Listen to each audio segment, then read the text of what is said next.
There we go. Let's put it right there. I'll look like a James Bond villain. I've been expecting you. Yes, Bond, you jackass. Live it up, live it up, live it up.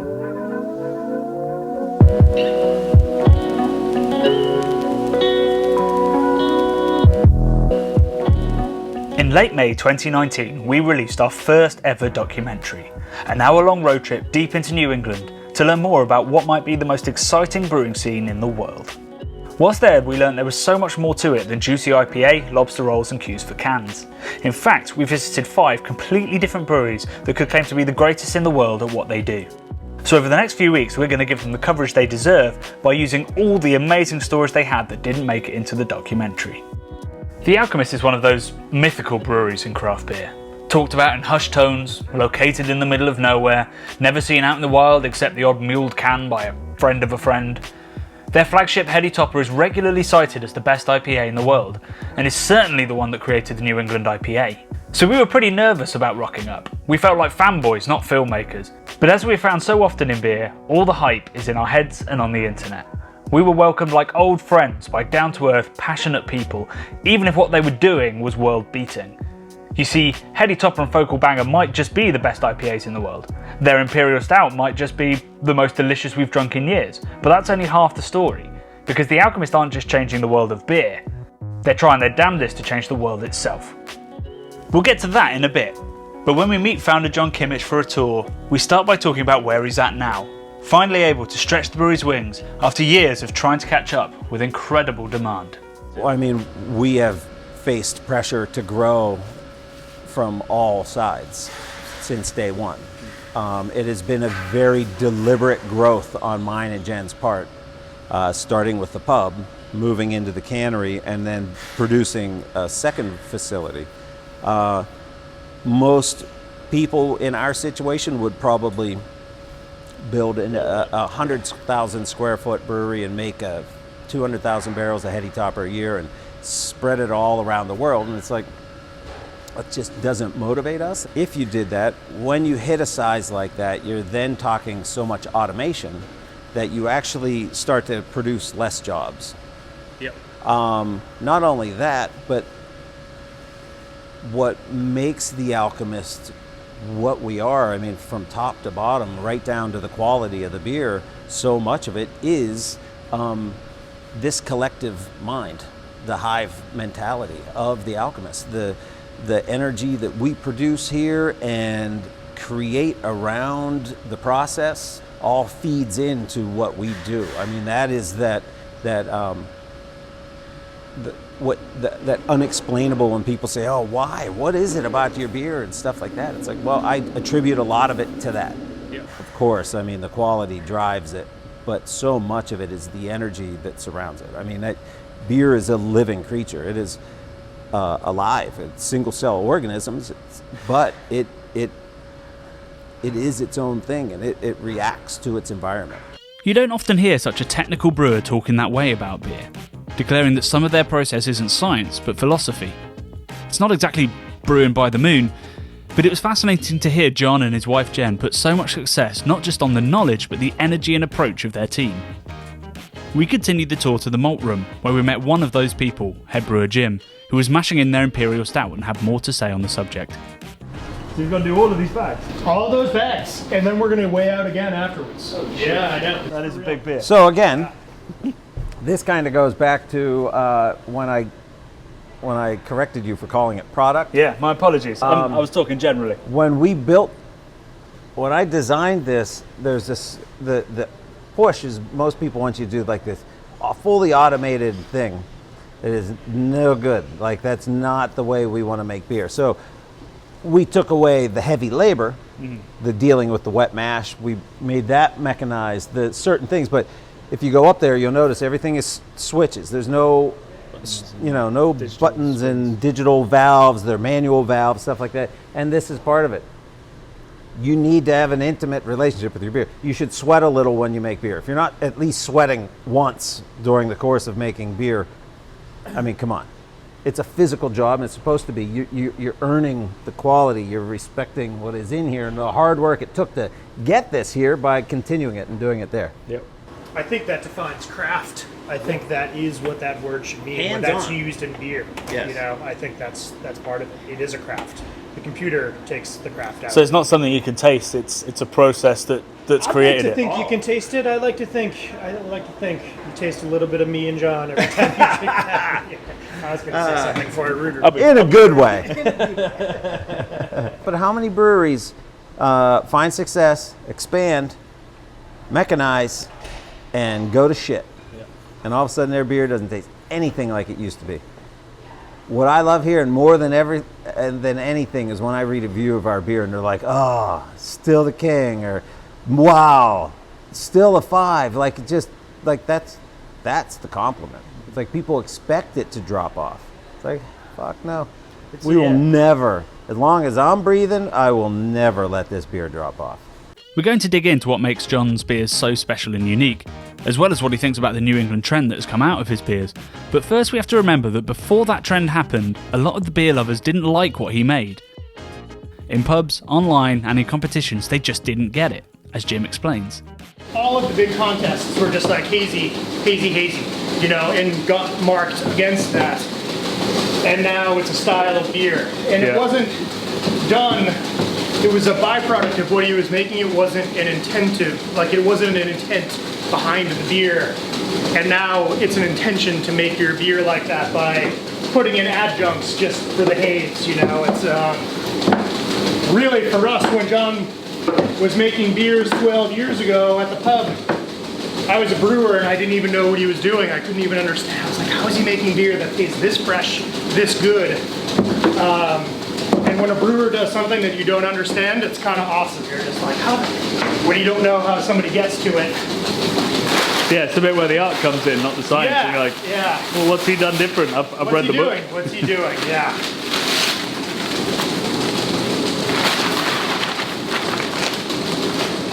There you go, you mashed in. Mashed in. So if you haven't tried Heady Topper before, or even if you have, there are a few things you need to understand. It's the beer that started the New England IPA trend by deriving lots of its aroma and flavour from the yeast, and as a result, being very hazy. However, unlike the New England IPAs that followed it, Heady is very bitter. John says around 70 IBUs, so I think double the bitterness of most. And it's also very dank. It does have gorgeous fruity tones, but it's still got that heady pine and often really funky weed. That's down to the hops John selects and how he uses them. So we follow the same protocol that I set up in Waterbury, which is every packaging run is a blend of 4 individual fermentations. So we brew 6 batches a week here. And when we package, we'll do 2 canning runs one week, 1 canning run the next week. And so everything has that blend across it. We do the same thing with Heady Topper. No matter how hard you try, they're never going to be identical. Not in the world of craft, you know. Pretty goddamn close,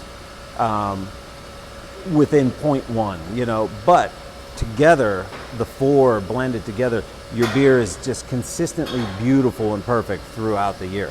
So a cool thing that happens every year is when we have our changeover to the New Year's crop, which literally just started hitting packages about 4 weeks ago.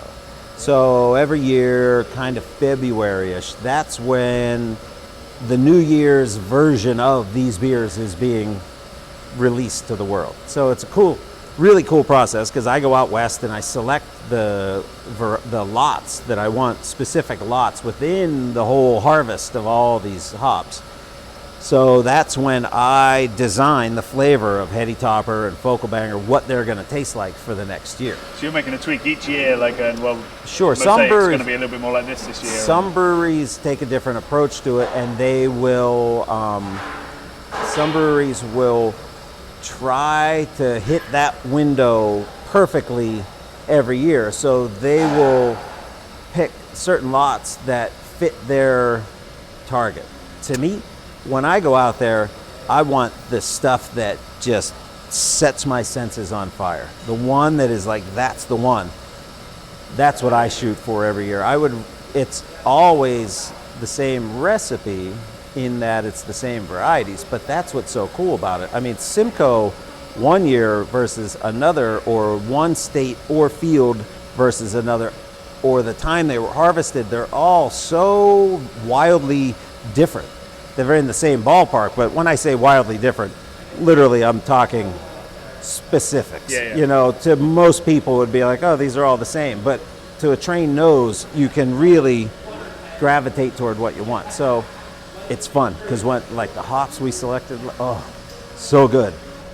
Because some years Simcoe's like all cat piss, and some years it's all pine, and some years it's nothing but fruit. Yep. It's finally coming back into that catty, like that's on, where it hasn't been since like the mid 2000s. Like, it's gone through a big evolution through these many years, and so now this year it was like, oh, this is like it used to be, you know. So it's cool. The Heady is dynamite this year, in the sense that it tastes even more like weed than before. So we know what the hops do, but as we said, the flavour profile of nearly all John's beers, not just even the IPAs, come from his closely guarded yeast Conan, which he got from the brew pub where he worked before founding the Alchemist. I mean, I've been using that yeast for 20 plus years, so I'm very aware of what it does all the way up to 100 generations. I mean, those years in the pub, I had total freedom to like push it through all different kind of situations, so I'm intimate to what that yeast is capable of. So for our purposes here, we go to a certain number and then bring it in fresh and start over. So we stay within that tight little parameter to get the character flavours that we want. and the character you want. Absolutely. Yeah. Yep. And where did that yeast come from? Where did you Greg. start using it? Greg Noonan. He acquired it, I believe, in England.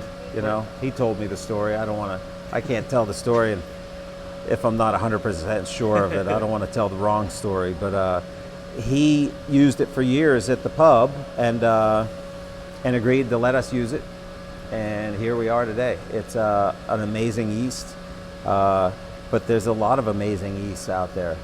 You know, a lot of people focused on that as the heart of everything, and it certainly is a major part of the flavor profile, but you try a million beers that are made with what they're calling that yeast, what they're getting out of our cans, and I haven't had one yet that has nailed it. Perhaps its influence is overstated, but it's so sought after that people have propagated it out of his cans to see if they can produce the same flavour and look. That search and the near misses people have had is what led to the New England IPA. How John feels about that isn't certain, but he definitely dislikes that the bitterness has been stripped from the style he created. I think that what is going on with this craze of New England IPA and what it's now morphed into, quite often people drink our beer and are like, boy, it's not turbid enough, it's not hazy enough, it's whatever. It's old school. I like it when people call our beer old school. There are people that are being raised on these incredibly soft, chalky, and frankly undrinkable versions of this style. You know, there are breweries out there doing it very well, but again, like anything, there are a lot that are not doing it well.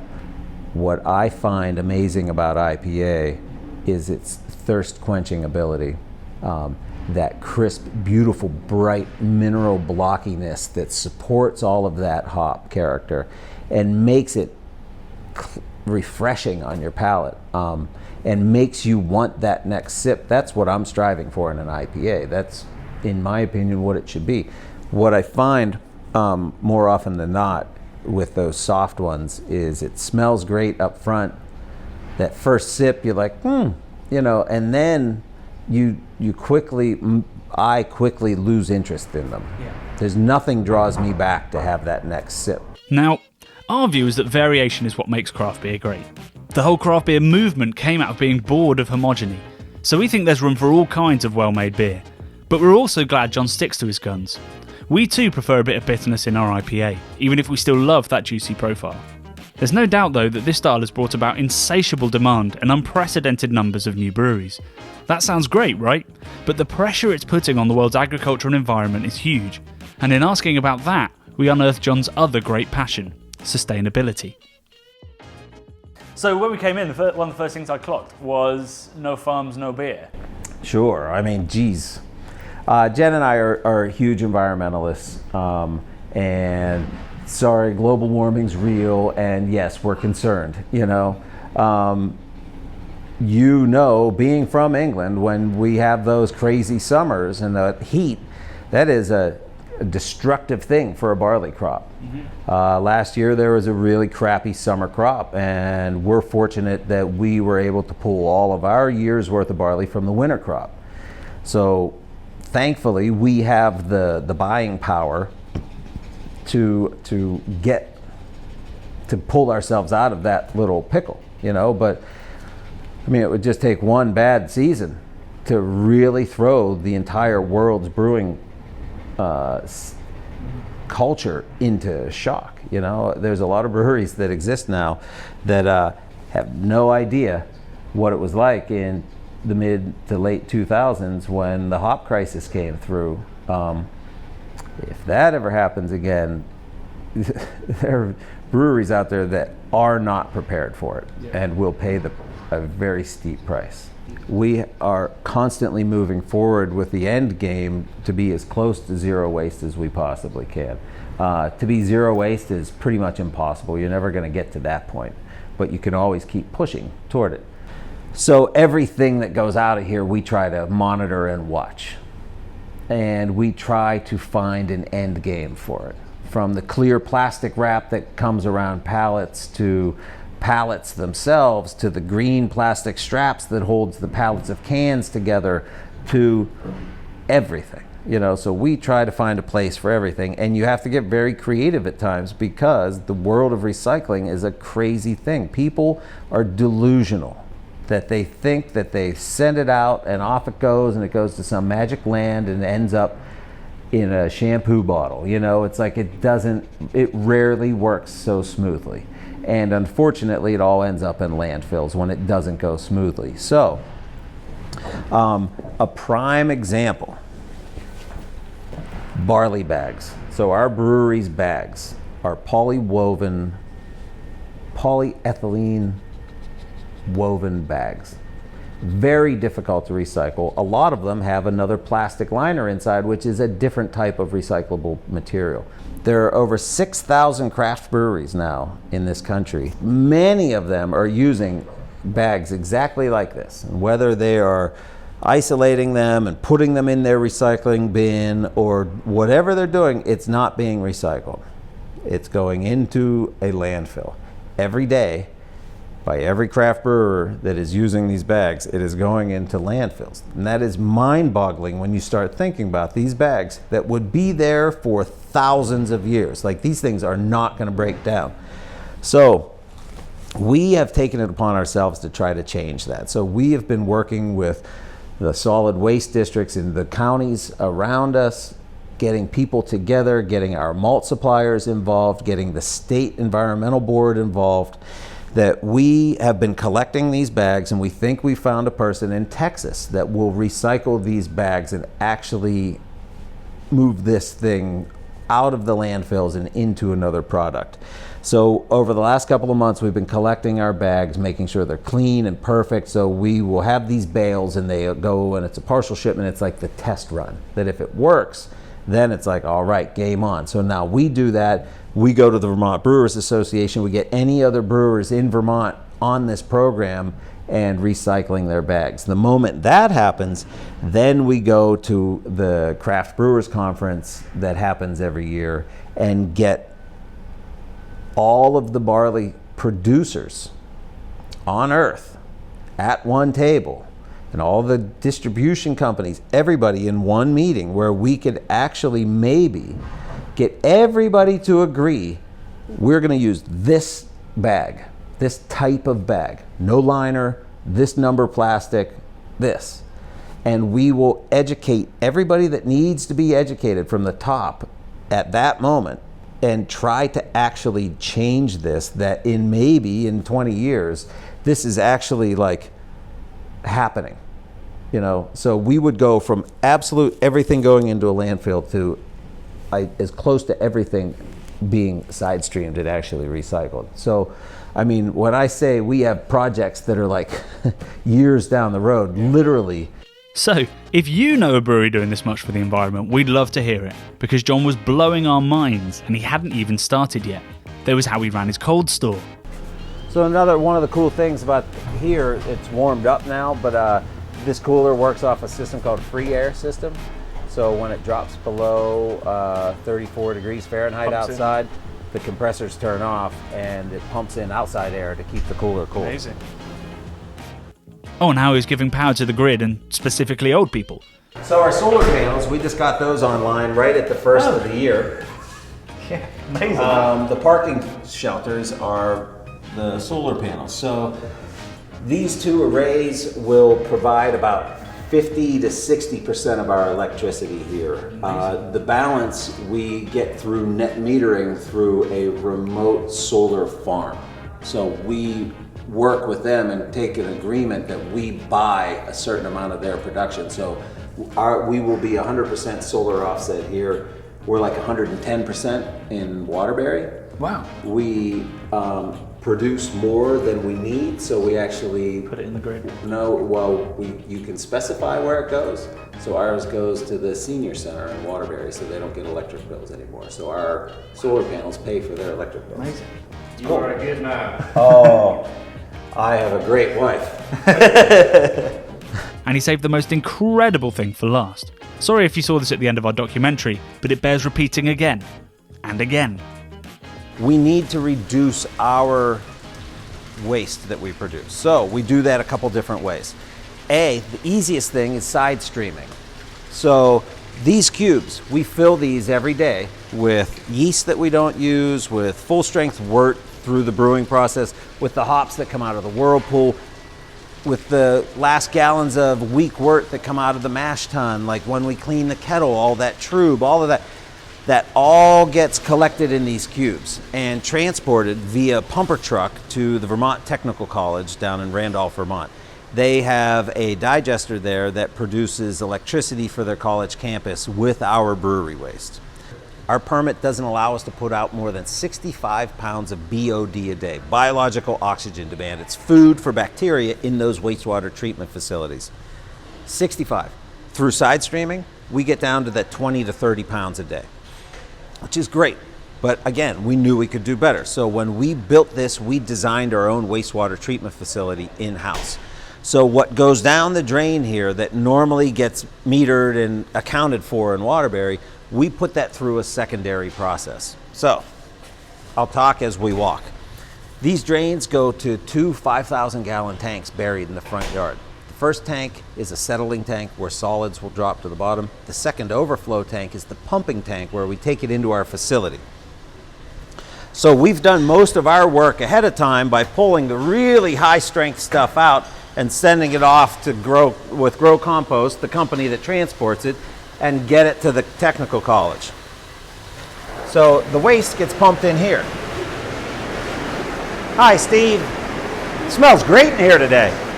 So we bring that waste in here at a measured rate of 5 gallons a minute, and it feeds this reactor.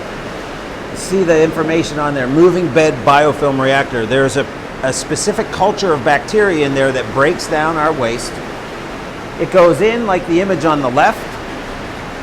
The bacteria does its work on there. There are millions and millions and millions of these little plastic pellets in there that house the bacteria. That's where the bacteria lives and thrives. The noise you hear is the air. You aerate it. It's an aerobic digester, so it needs air to keep the bacteria alive so that it keeps eating. When it's done its work, it comes into this system over here.